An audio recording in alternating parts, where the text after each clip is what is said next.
a painting. We couldn't aggregate funds, we didn't have bank accounts. So all of a sudden in the 90s, we have capitalism coming in, we are able to own private property. And after the affluent Russians, buy their first homes, let's say, in their first cars, then they move on to, let's say, the luxury sector and art collecting. Obviously, the most famous oligarch within Britain is Roman Abramovich. Is he exceptional in terms of what he buys? We are only aware publicly of 2 works of art that Roman Abramovich has purchased. Which are? Which are the Lucian Freud and Francis Bacon triptych.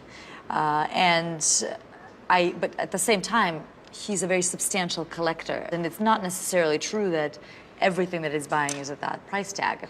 Those were exceptional prices, weren't they? Those were exceptional prices. I guess the big question is, did he overpay? Because it's such a large sum. I think the question is, why does it matter? I'd love to get a sense from you of why some of this new breed, if you like, of very wealthy Russians are buying art. Is it because they love it? Is it because they like to show off? Is it because art is a status symbol? If you really think about it, most Russian art collectors are actually very private. You actually don't really know who they are. You don't really know what they own. So, do you know who they are and what they own? Well, a lot of them are my friends. So, yes, but they're extremely private. So therefore, the whole idea of buying art as a status symbol falls apart right there, because presumably if you're buying art for status, you would want people to know that you bought this or that. OK, oligarchs may not do it for global recognition, but it could be for approval among their peers.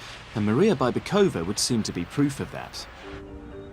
So far, the collectors of my top 10 paintings have bought art for love, for prestige, for investment, and as the ultimate luxury item. But the painting at number 4 has meaning for its buyer that goes beyond its monetary or even artistic value. Adele Bloch-Bauer II, painted by the Viennese artist Gustav Klimt in 1912, came onto the market in spectacular fashion in 2006. The Bloch-Bauers were wealthy Austrian Jews who, along with so many others, had their possessions stolen by the Nazis. Portrait of Adele Bloch-Bauer II, $25 million starts it at $25 million, $28 million, $29 After years of legal wrangling, the painting was restored to its rightful owner, a descendant of the family living in California, who then decided to sell it. This is known as restitution art. Guy, you're bidder at $78 million. Right. With the buyer's premium, this made Adele Bloch-Bauer II the 4th most expensive painting in the world. Ronald S. Lauder, who's himself Jewish and inherited the Estee Lauder cosmetics empire, is rumoured to have bought the painting, but he's being coy about its whereabouts. However, he has allowed me into his gallery on New York's exclusive Fifth Avenue to see another of his paintings, which is on public view, and I've heard that this one cost him even more money. Here, the Noy Gallery in New York, there's another similar work. It's by the same artist, Klimt. He painted it 5 years earlier, and it's a portrait of the same model, a woman called Adele Bloch-Bauer, who was the wife of a very wealthy sugar merchant in Vienna. The painting today is one of the most famous pictures in the world, and it's somewhere up here.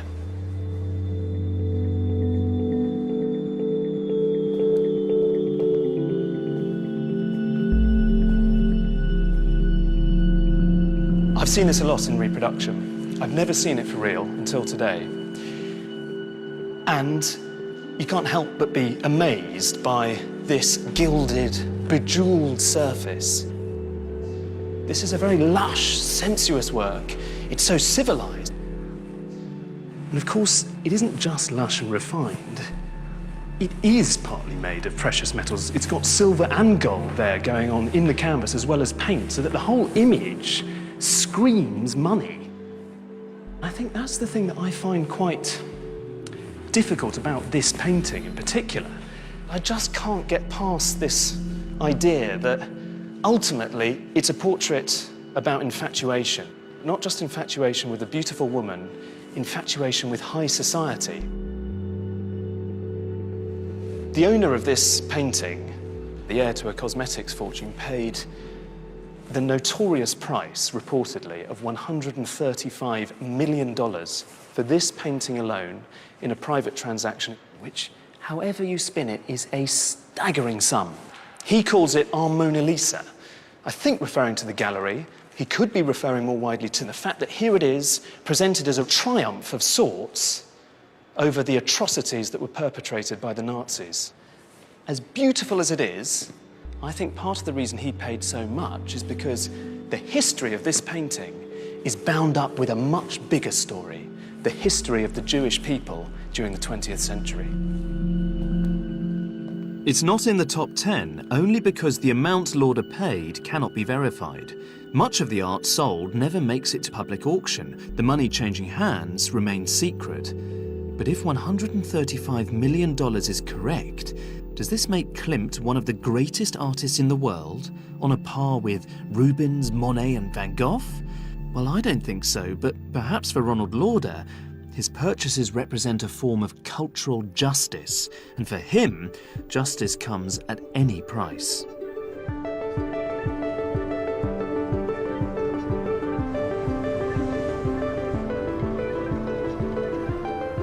I've come to Venice because I've managed to secure an interview with our next billionaire, who just happens to be one of the most important men in the world of contemporary art right now. And unlike many collectors, he's more than happy to put his collection on public display. Francois Pinault is one of France's richest businessmen. His luxury brands include Chateau Latour, one of the world's finest wines, the Vail ski resort in America, and Christie's the auctioneer. So if you've been wondering where all those buyers' premiums went, perhaps here is the answer. I'm heading towards the Punta della Dogana, which is one of two museums that Pinault has here in Venice. And I really want to find out what motivates Pinault to collect art at all. Does he do it for love, or is it just another business opportunity?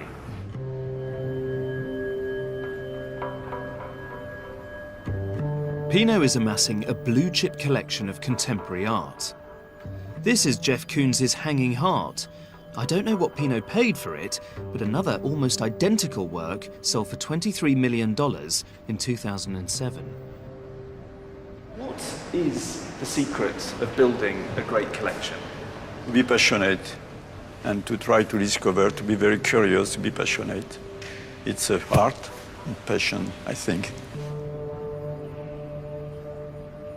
To be a great collector, do you need to take risks? Absolutely, yes.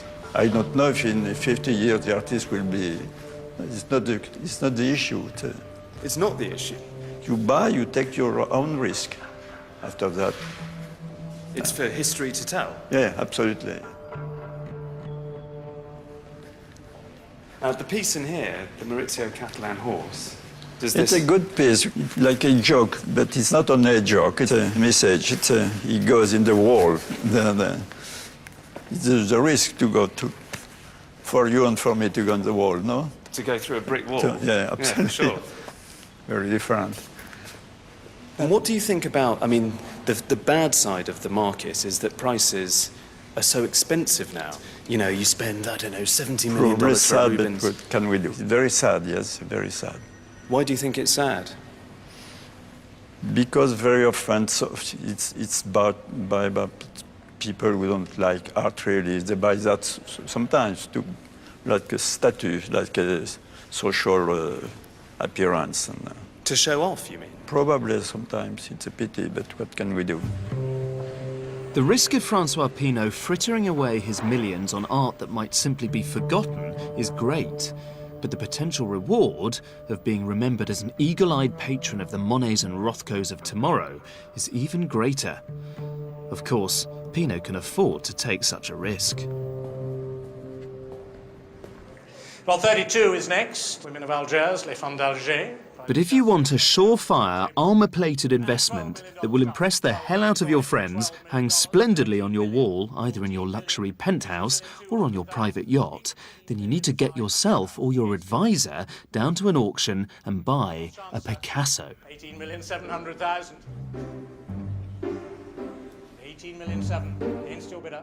This one went for a paltry $19 million plus the buyer's premium, but the third most expensive painting in the world sold for nearly 5 times that. At number 3, Dora Maar au Chat. 55 55 with Jamie, 56 with Charlie, now 56. Sold at Sotheby's in 2006 to a mystery man in the audience who no one had ever seen before and who apparently spoke with a Russian accent. I wondered whether he was a friend of Maria Bybakova's as well. I was in the room when the painting was sold. Right after the auction ended, there was a lot of speculation about who is the buyer behind the scenes. And I think it took the art world maybe about a year to really figure that out. So who is the buyer behind the scenes? So it's a Georgian collector who prefers to remain discreet. But everyone in the art world knows who he is. I don't know about everyone, but some people in the art world know who he is. So why don't you just tell us? If everyone knows...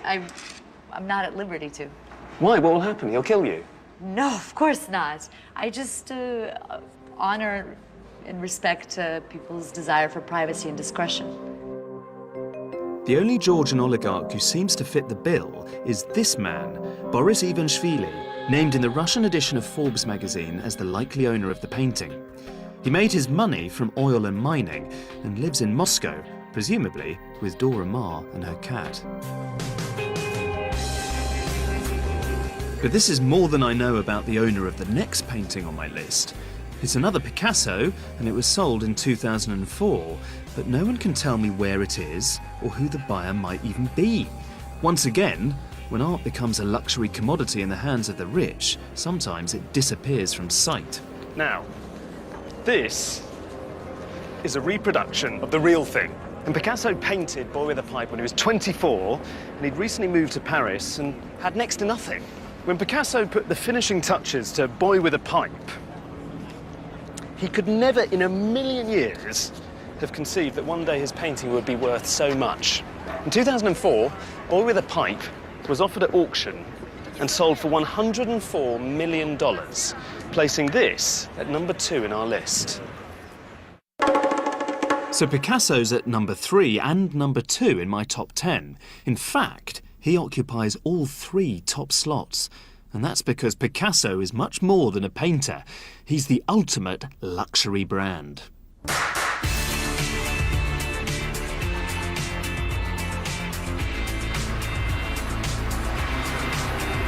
And nowhere is this more evident than in Las Vegas.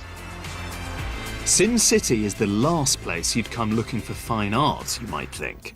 But actually, a lot of the people who built Vegas covet works of art by Pablo Picasso. And if you think about it, it's a match made in heaven, because Vegas is the most extravagant monument to money imaginable. And Picasso, well, he's famous for being the most expensive artist in the world.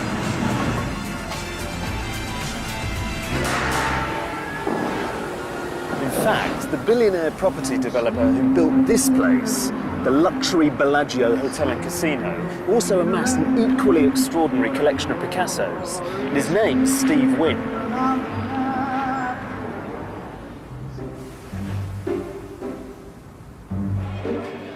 Walk through the heart of the casino, and in among the slot machines and gaming tables, you'll find an art gallery and a Picasso fine dining experience.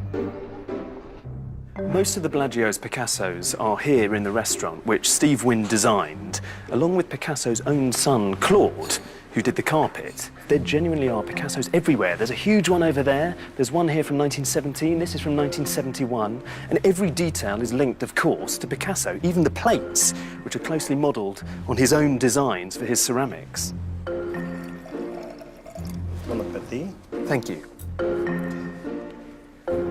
It is a little bit ironic that these 2 still lifes of flowers and fruit hanging behind me are here at all, because Picasso painted them during the war when he was living in Nazi-occupied Paris, and food was impossibly scarce, and now they're backdrops for lavish banquets. But I don't think the Bellagio really cares whether or not you study the Picassos in here. You're just supposed to bathe in the aura of exclusivity that they project. I guess it makes a kind of sense for one of the smartest restaurants in a city obsessed with money to have paintings worth tens of millions of dollars on the walls, but it's hard not to wonder what has become of art when it's nothing more than decoration for the fabulously wealthy, like overblown wallpaper. I'm Steve Wynn. and this is my new hotel. The only one I've ever signed my name to.